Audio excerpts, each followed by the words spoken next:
В этом году мы имеем около 140 участников, в то время как в прошлом году у нас было примерно 60. Вот такой серьезный рост количества участников вызван ростом популярности ралли «Шелковый путь». И совершенно не случайно наша гонка сегодня вторая по счету после ралли «Дакар». Мы гордимся этим, что за короткое время смогли создать очень интересное для людей спортивное мероприятие. Конечно, мы финишировать будем в Сочи и стартуем возле стадиона Лужники, который был центром внимания и местом открытия Олимпиады 80-го года в городе Москве. Очень символично это то, что мы начинаем старт нашей гонки в этом году. To the new venue for the Olympic Games in 2014, taking place in the mountains of Sochi. Будущих в 2014 году. From the Red Square, the fight begins 311 kilometers south on the battlefield of Klignikov, where the Russian nation was first established. The route will be familiar from last year.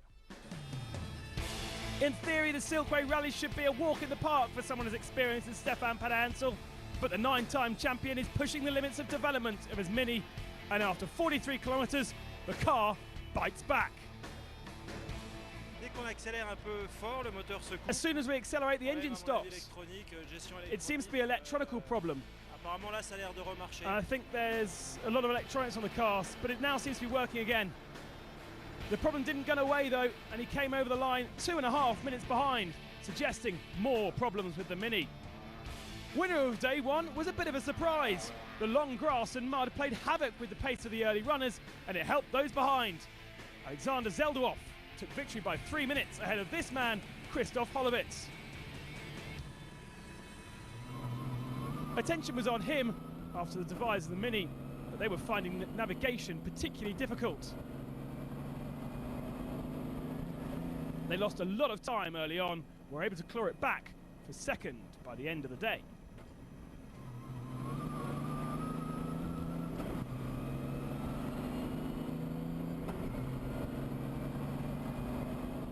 It was heavy stage, very muddy, very slippery. Some parts very fast, and for sure a lot of things for navigation. One punch, one time we stopped because there are a lot of grass coming to our cooling system that we must take out everything, that we lose some minutes. For sure, heavy stage. It was, looks like 260, not a lot, but it was heavy stage because of the mud.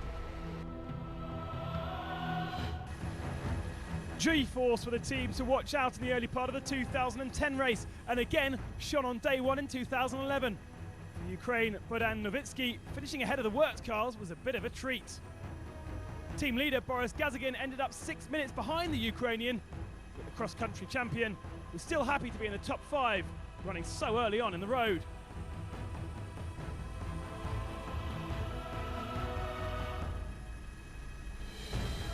It could have been the top 5 spot for Balazs Salzar had he not been slightly overcautious with navigation. Instead, that place went to a hard-charging Ukrainian, Vladimir Nesterchuk.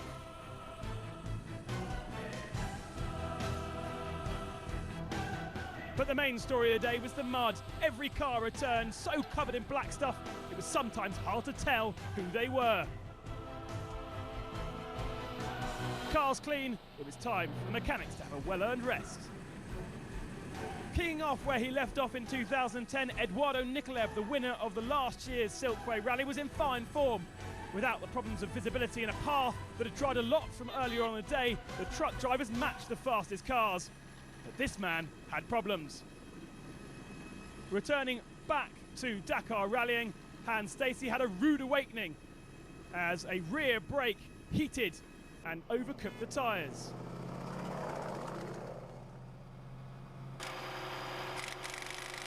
He had to change the wheels twice before working out after a small fire that the brakes were binding on. 2 flat tires in there, 3 kilometers. The first puncture we stopped, we changed, and it took it slowly. Not an ideal way to start his new campaign. For Joseph Caliber, the problem was even wilder, however. We lose the batteries. We hit the tree and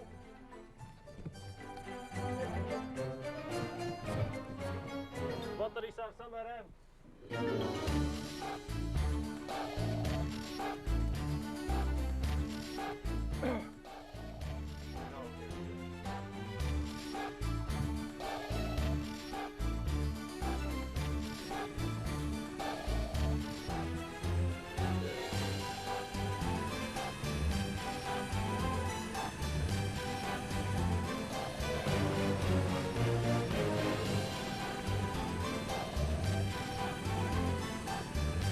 Second on the road was Alex Loprez, and sadly for him, his new Seat Tatra did not give him the feel he wanted.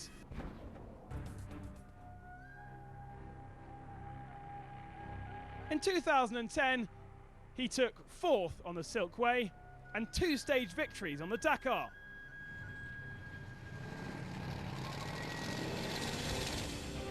But for 2011, he has a new truck, the Tatra Yamel.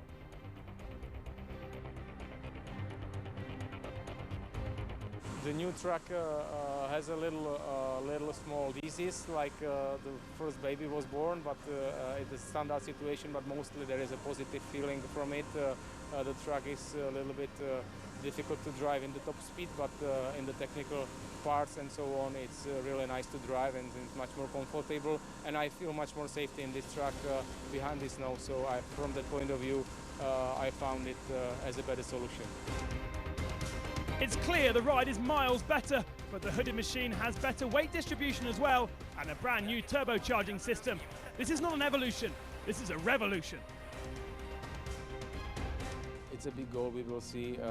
We produce most components in our garage with cooperation with Tatra, and we hope so that this truck will be successful for the future. The new team hopes to be able to field 2 older 815 trucks for rent on the Dakar, allowing the grand assault of 3 guys in Argentina next year. But for now, Loprez is flat out.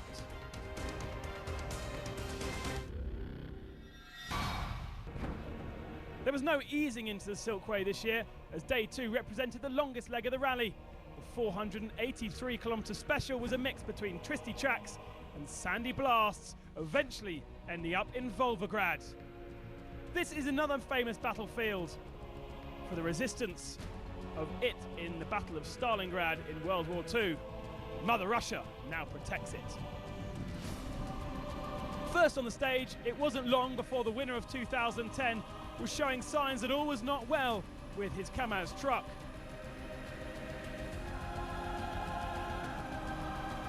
And then Eduardo Nikolev stopped.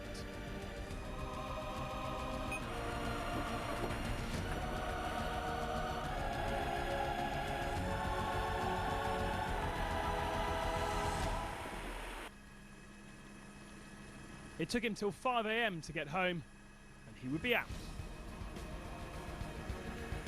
Once again, Hans Stacey pushed extremely hard. Desperate problems caused problems on day 1, but over the fastest sections of the stage, he was flat out. Equal with Kabarov at CP4, by the end the Dutchman sadly lost out, 4 minutes down. But he was driving with all sorts of problems in his Iveco truck as they continued to try and find a setup. Day 2 was the Yamel's first taste of sand, so it was a journey into the unknown for Loprez. 4th sounds good. 20 minutes down though, not so good. Best of the man trucks was Peter Versluis, 7th on day 1, 5th with a healthy improvement for the Vecca Run machine, in conditions which were continually fought to his favour as a sand specialist.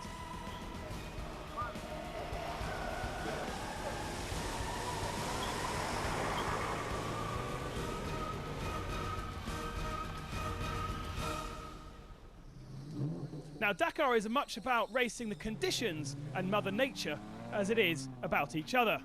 Sand, wind and rocks normally are the problems enjoyed on the Dakar adventures, but mud and water certainly are not. Heavy rain had hit the region earlier in the week and swollen surrounding rivers. And this would be a massive problem for the rear-wheel drive machines.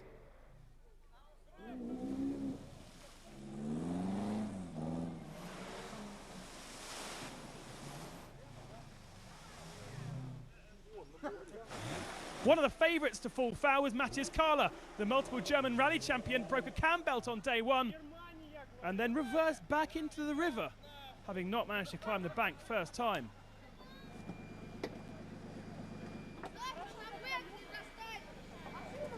Oh, sehr gut, blöd.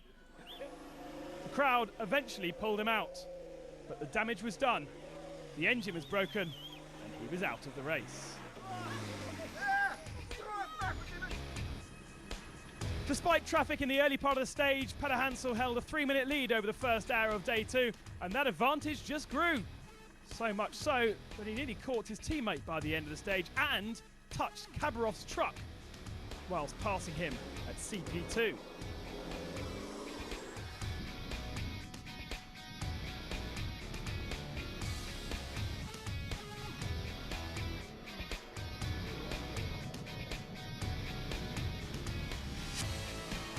The 14 minutes difference between Petter Hansel and Hollowitz might have been a disappointment for the pole, but with none of his day one rivals anywhere near him, he was able to drive at 90%, crucial for Rally Raid's survival and potential victory.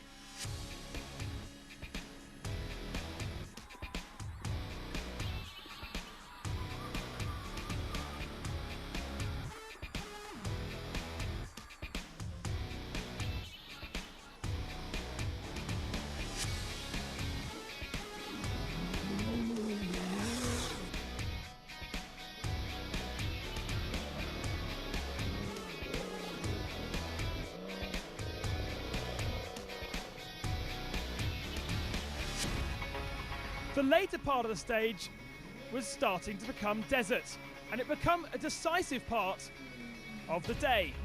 Lavier in the dunes and the new Oryx buggy was flying.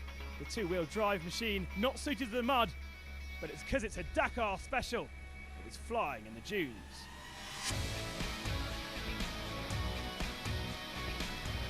They're trying to develop this into something that could challenge the top spots in the January Classic, and in Lavier's old prototype, Yi Hongzhu tasting his first dunes. Day two for Alexander Zeldowov was not quite as fairy tale as the first. He was first on the road, he got lost, and it got worse when the car was unhappy. He managed to claw back time at the end, so his sixth was an epic result. Despite this slightly strange off-track excursion.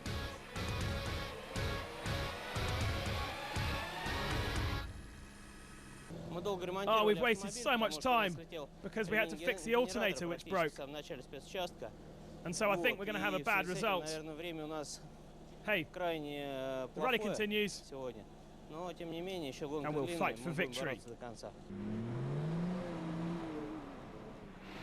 Day three of the rally, and normal practice resumed. Sand, and people getting stuck in it. It's part of Dakar culture. The organisers actively seek the toughest sections to totally test the teams, and by the end of day two, the rookies were finding it especially hard. Even some of the more experienced teams, such as Arta Advictus, would struggle. Boris Salazar blocking the way for Advictus. He was fighting for third at this point. What can you do but tow your rival out of the sand and out of the way? At the start of the year, a new star was introduced to the world, the Mini All-4 Racing. Based on the X3cc chassis, the car has come a long way since January. Leading the development is Mr. Dakar himself, Stefan Petter Hansel. The Mini has more opportunities than the X3.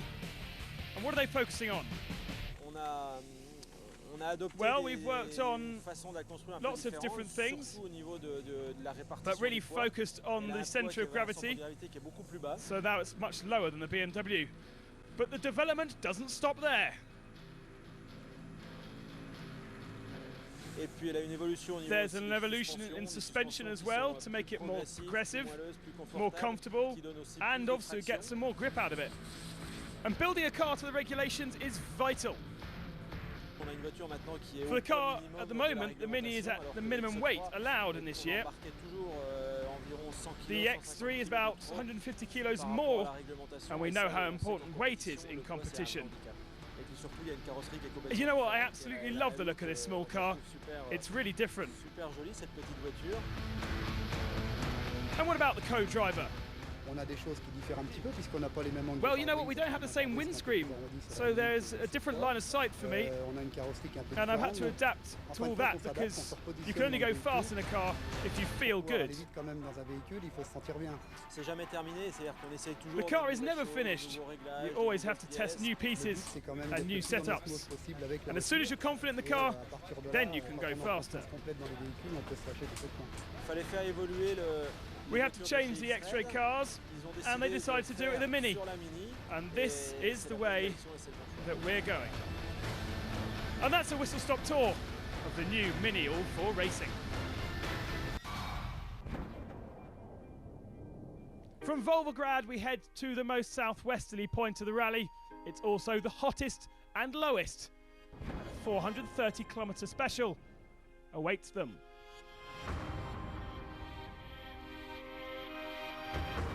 Camels in this part of the world have two humps, not just the one we normally see in Dakar culture.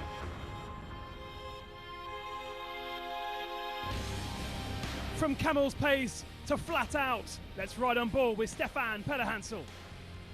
Day 3 really should have been another stage victory for the Monster Mini, but the Frenchman reversed onto a camel hump halfway through the stage. It cost him 7 minutes and a stage victory.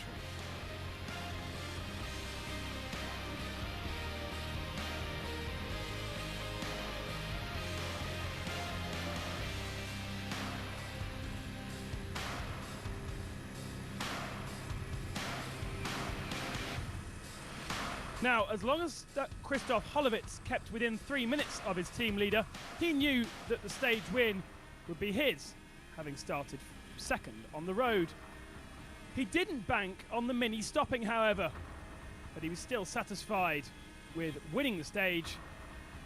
Sven Quant getting a 1-2-3 for the X-Trade BMW team.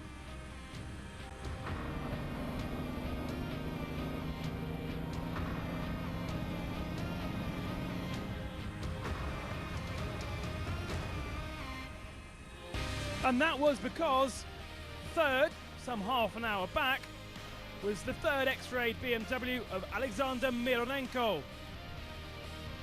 He's having his first taste of the X3CC and was fourth on day 2. He shares his name with a cargo ship, but this result would grab second overall. The two-wheel drive cars didn't really enjoy those first 2 days, but the sand is much more to their liking. Chabot in fourth, Honra in fifth. Balaz Saleh in his Monster Opel was super fast when he wasn't digging himself out of sand. 3 times in 2 days, and then this happened, late in stage 3.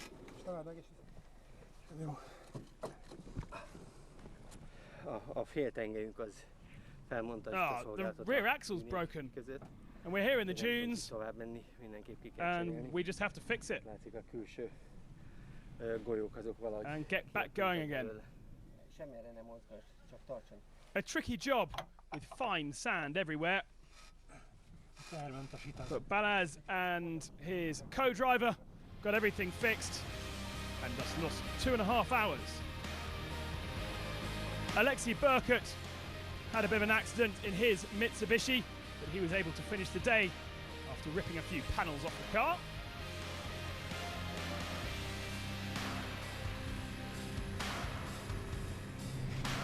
And Maris Salkins, Dakar veteran, was spending many of his days digging his Oscar out of the sand. This car will be electric in 2012.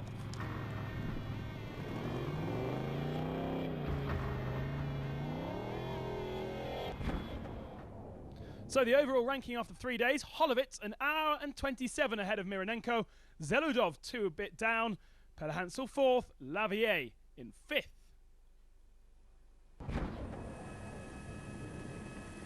And so to the trucks.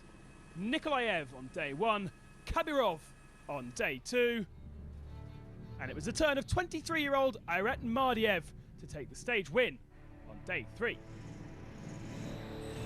After disaster with punctures the day before, he started 18th truck on the road, but still managed to keep pace with the leading contenders, and over the last 150 kilometres established a victory margin of 6 minutes.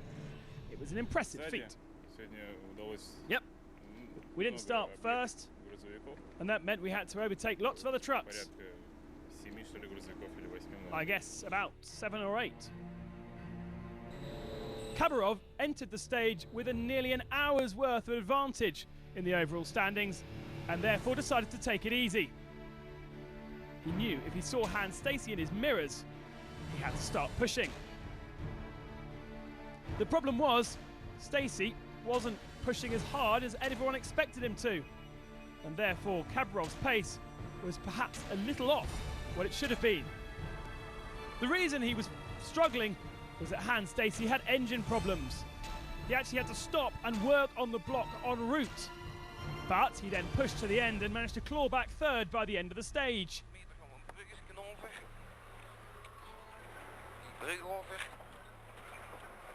Middelste piste. Welke is dat? Ja. Ik moet hier rechtdoor. Door die? Ja, deze hier. The man outpacing both of them at the start of the stage was Alice Lopez in his Tatra. Early in the day, he was mighty, but then he did this. He went exactly the wrong direction from everyone else and dropped to 6th position.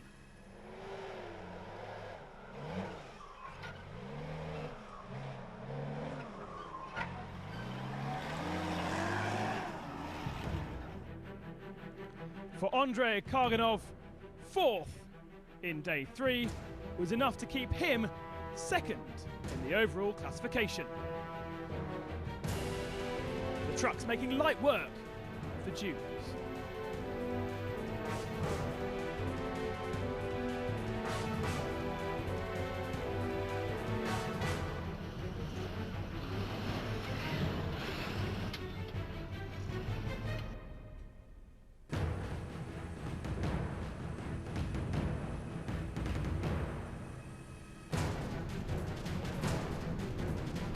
Four trucks entered the rally.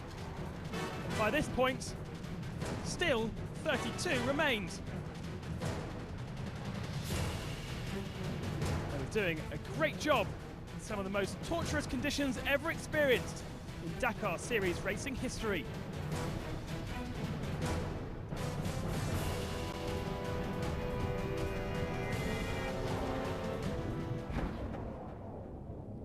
And after 3 days, Kabirov leads by 41 minutes ahead of Karganov, Stacey an hour down Lopez, and Verschluss in 5th position in his MAN.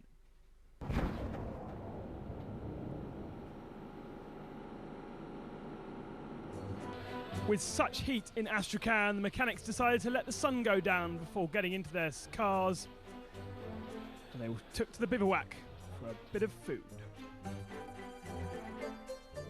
Just like on the Dakar, work on the cars is always furious, changing broken parts and cleaning the sand out of every nook and cranny.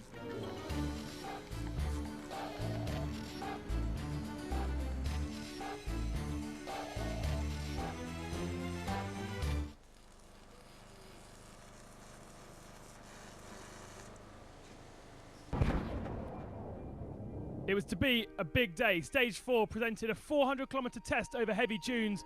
Some parts similar to the day before, others they would cross the route from yesterday.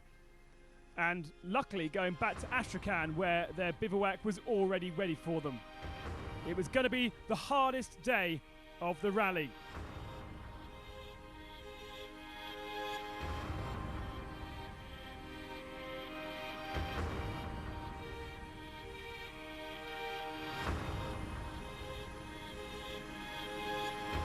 Experience was key on stage 4, and Stefan Pederhansel has loads of that.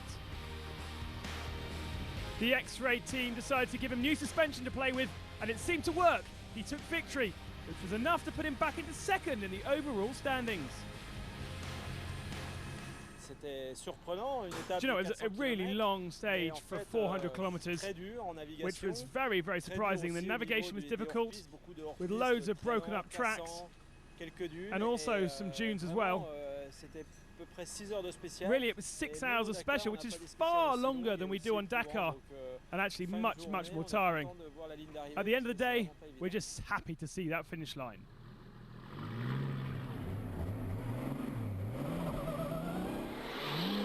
For much of the morning, Christoph Hollowitz ran with his teammates, meaning he would drop just 3 minutes to the mini. For sure, when you drive like this kind of car, you're getting more lazy for the changing gear. What? Yes, it's Coming. You feel that not coming, Yes. but speed coming properly. exactly.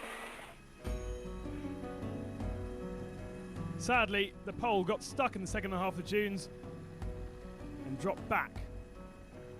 This is Roland Chabot's first appearance in Russia, and it's fair to say the first few days didn't go very well for the SMG buggy.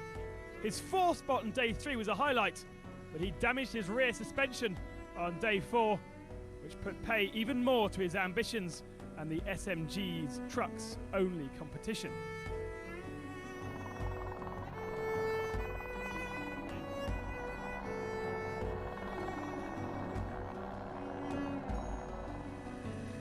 Hired driver Alexander Mirenko has been a star.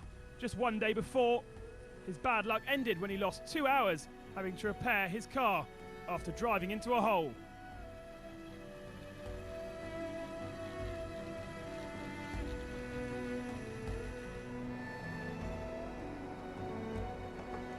Overheating problems once he removed parts of the car was enough to give him a massive disadvantage. He had been second going into the stage.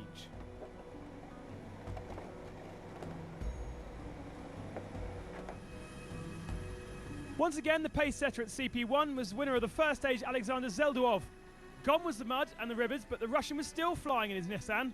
He got stuck in the dunes in day 3, but was able to finish stage 4 without any problems, just 20 seconds off Holowitz's time in third.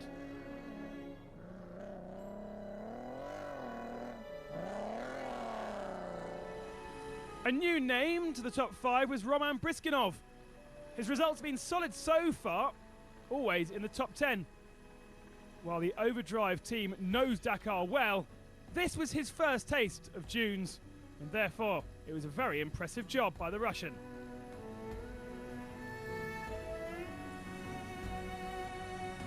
For Christian Lavier, the pace is there with the new buggy, designed specifically for sandy conditions. But as yet, reliability is not there. Problems with the drive chain on day 3 put him way down the field, but it even got worse on day 4, spelling the end of his rally.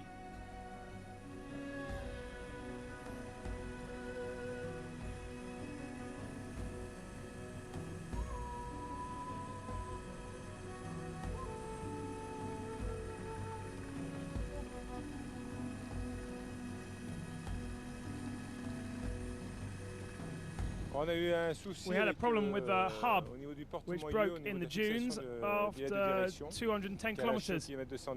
We tried to repair it, but we lost our way, and therefore missed a waypoint, and that means we're disqualified.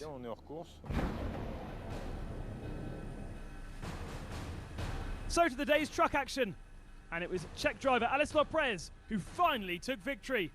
He'd made a killer mistake with his co-driver the day before, costing him a stage win, and so was determined to make up for it.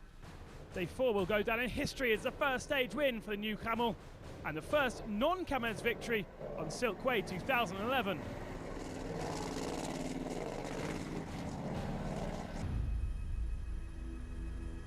Lopez called this day hell. Nightmare was how Khabarov described it. The stage was not only hotter than most Dakar stages, it was far longer, and therefore plenty of opportunities for the Kamaz driver to lose his head. He kept it though, to take second, but lost a good 15 minutes to Lopez. The idea of a non-Kamaz victory would be a disaster for the Russian team. boss of Kamaz is the boss of the rally. And there's a big celebration in Sochi at the end of the rally, and they hope to show off their trophy. Andrei Karganov being the safest pair of hands, consistently in the top 5, and therefore playing rear gunner to Khabarov in the standings. Ayrat Mardiev's role in the team not only is to be the youngest person, but is to push when needed and grab a stage victory.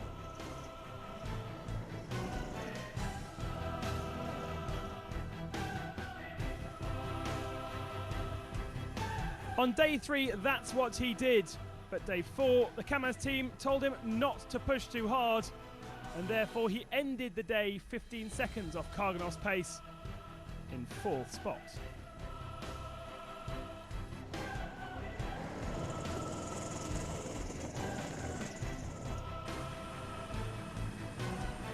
There are other truck makes in this rally apart from Kamaz, and Peter Verschluss sports a MAN badge on the front of his Wecker machine. Early in the stage, he was the fastest pedaler, which was especially impressive, having started 18th after power steering problems. Ilgazar Mardiev is Arat's father and a bit of a legend in the Kamaz factory. But while most of the Blue Army occupied the top 5, he could only manage 6th on day 4.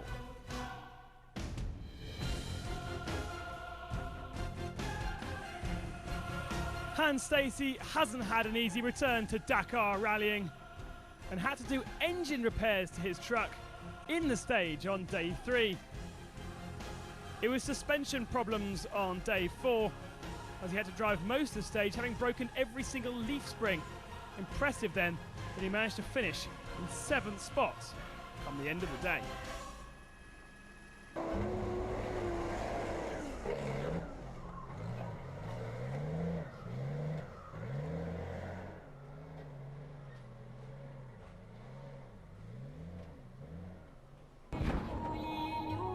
Stage 5 is the longest stage of the rally, even when it was modified because of the torturous desert conditions near Astrakhan.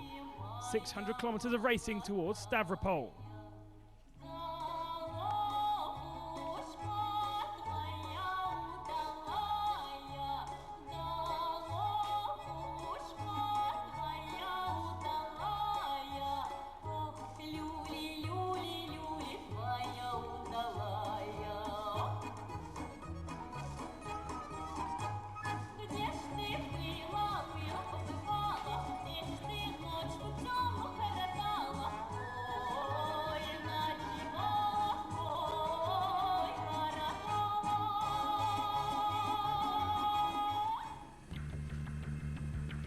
Less sand meant less digging for Alexei Burkut, who rolled his Mitsubishi on day 4. Mechanics smartened up his bodge work, and 8th was the reward on stage 5. He finished 7th in this machine 2 years ago and is looking to improve on that result here. 7th for Philippe Porcheron represented his best day by quite a long way in the Sodi Run buggy. It's his first time in the 2-wheel drive machine, which certainly could fight at the front, but problems early on meant he's only 14th overall. The 6th Mitsubishi of Vladim Nesterchuk is having a fantastic run. He's steady and safe, top 10 every day, and now he's 4th in the overall standings. Alexander Zelduov continued to impress. His ProTech Run machine led the early part of this day as well, but then bad luck came. His GPS malfunctioned and sent him towards Paris, strangely. He lost 20 minutes when he phoned to work out what was going on. A penalty for missing a CP would have actually been less costly than what he did. It was definitely cost him a stage win as well.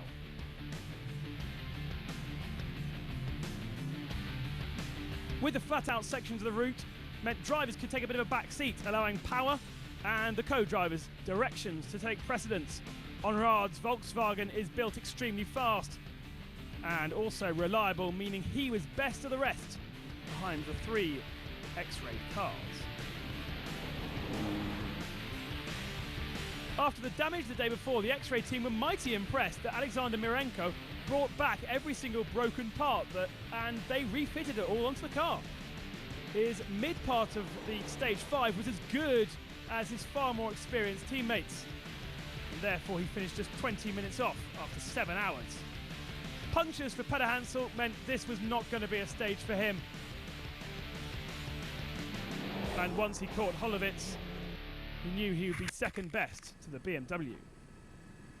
Progress continues to develop the Mini, and it will have spawned 3 more generations by January. Christoph Holovitz may be in one of those Minis, but for the moment, the X3 feels like home for him. He took stage victory.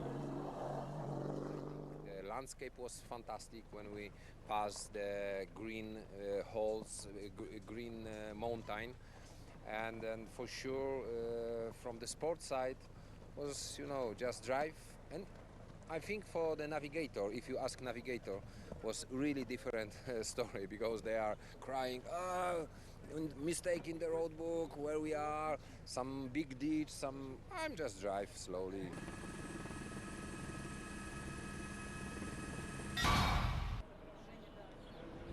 Kamaz is as Russian as vodka, and the passionate off-road fans recognise that across the world the Blue Army are the most successful truck racers ever seen on Dakar sands.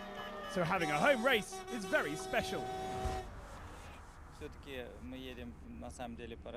When you drive in your native country, there are loads of supporters all over the bodywork. We want to present our Kamaz well, because local people greet us with flags, and sometimes they'll even shout Kamaz, Kamaz. You see, my father and my mother and also little sister work for Kamaz. I also work for them, so we have a community where 50% of the population work for this truck brand. With an all-Russian crew, could their most experienced member ever see himself drive for another team?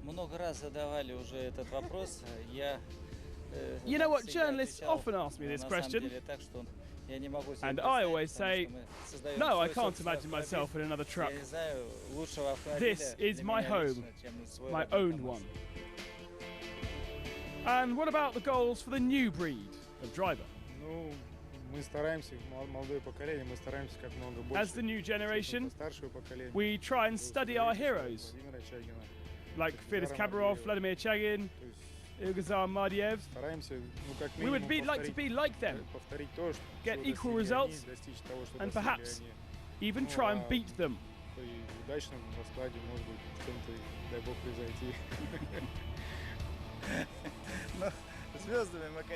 But we don't feel like stars, says Khabarov. I guess even if we wanted to. It's for sure that on this week in July, Kamaz are the masters of off-road rally.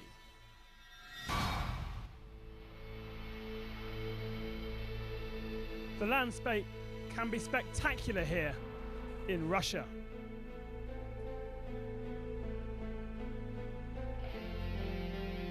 Some were able to go fast, but for Andrei Karganov, it was not a good day at all. Racing for third position, he almost instantly fell into problems, eventually suffering engine maladies later on.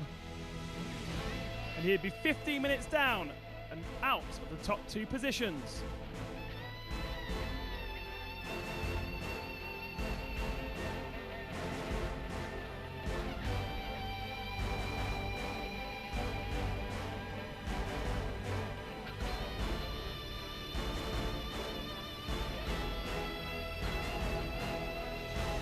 It's been a troubled rally for Hans Stacey. Every day we're reporting on more problems as the team becomes Works Iveco trucks in 2012.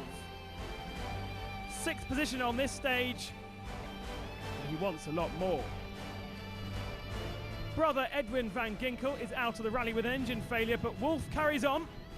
5th spot was his best finish of the rally so far, and he's just 10 minutes off a top 5 overall position now.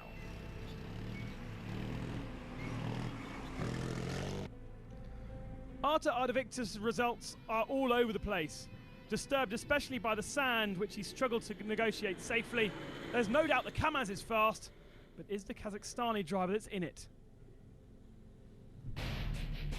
Alex Lopez is taking the fight with Kamaz very seriously. The genial Czech is uncharacteristically cagey about his new truck, and today had to back off because his co-driver started suffering headache. He was also not particularly happy about being flat out at 150 kilometers an hour for well over an hour. He would finish third.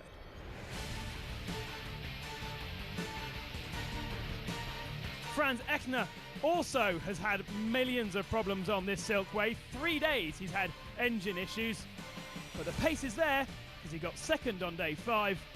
What a great result. And what can you say about the winner, Fides Khabarov? Yet another stage victory, getting closer. Вот так, вот так, вот так. На 30. И подходим к дороге через 500.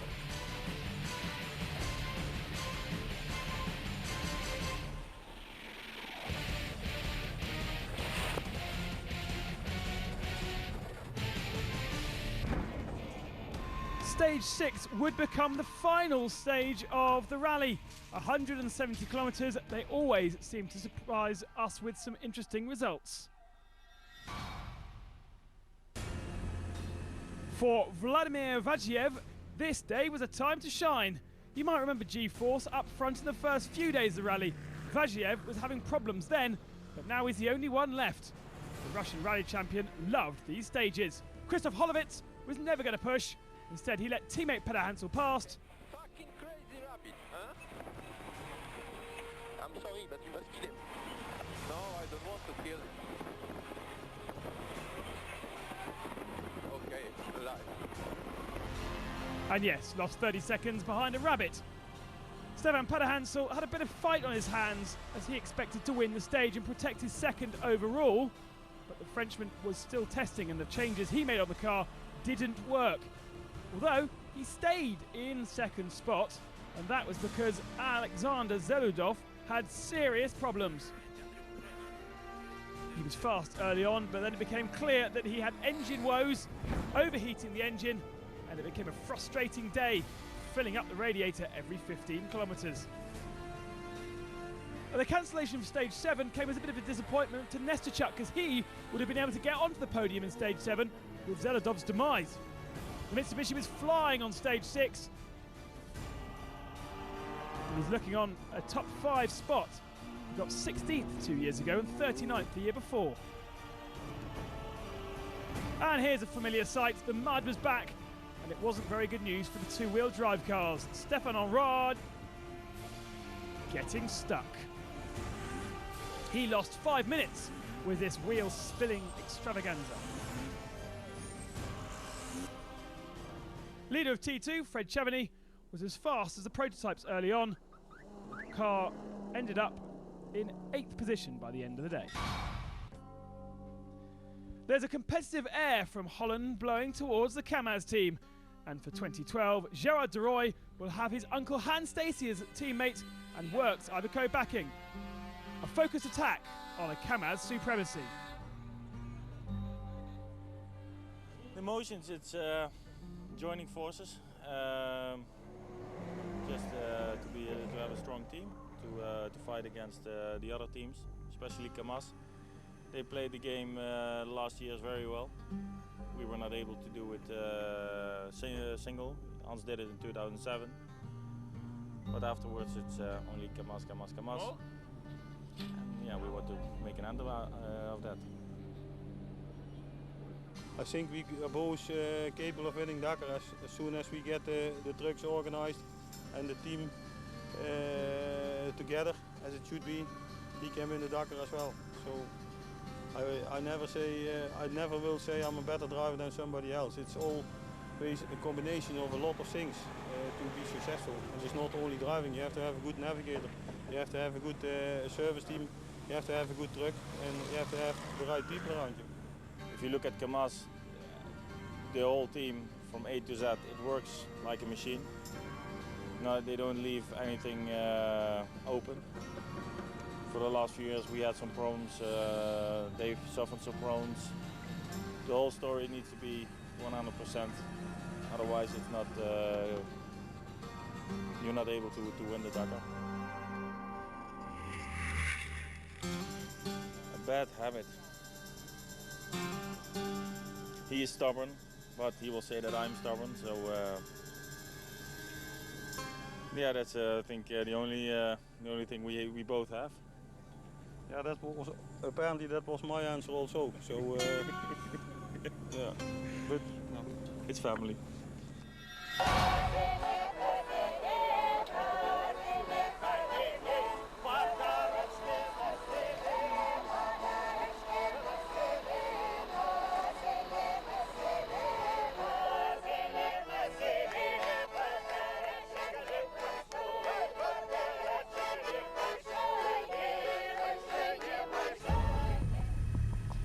With an hour advantage, Khabarov was on a leisurely stroll.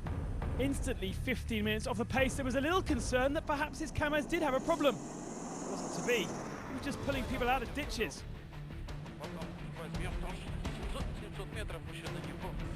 He finished 12th on the final day of the rally.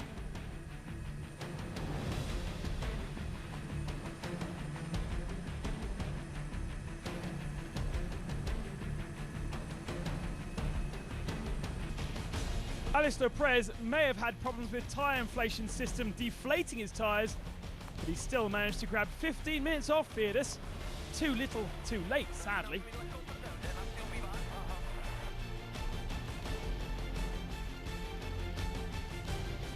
It was Irat Mardiev who was the man who took his second stage victory of the Silkway Rally.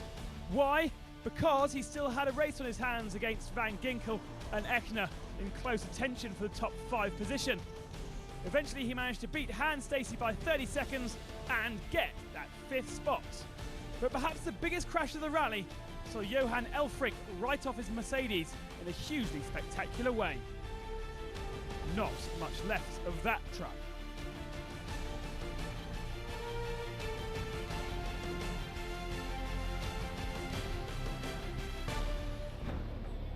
Then, under the illumination of the moon, drama. Khabarov was handed a 1-hour penalty. What happened? No comments, excuse me. It meant he lost the lead by 15 minutes to Lopez after taking it easy. Victory for the new Tatra Camel.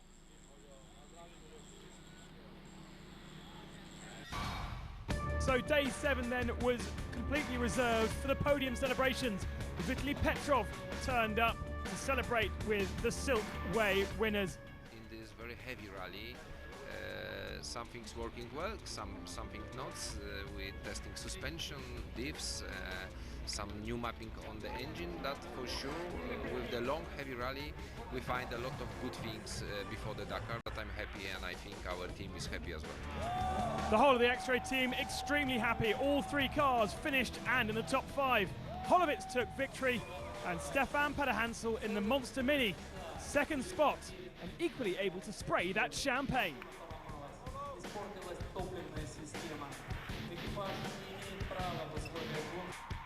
And confirmation of the final results, 2 hours between the two. That was the 2 hours that Pederhansel lost on that very first day. Zelodov 3rd, Nesterchuk 4th, Mirenko in 5th spot.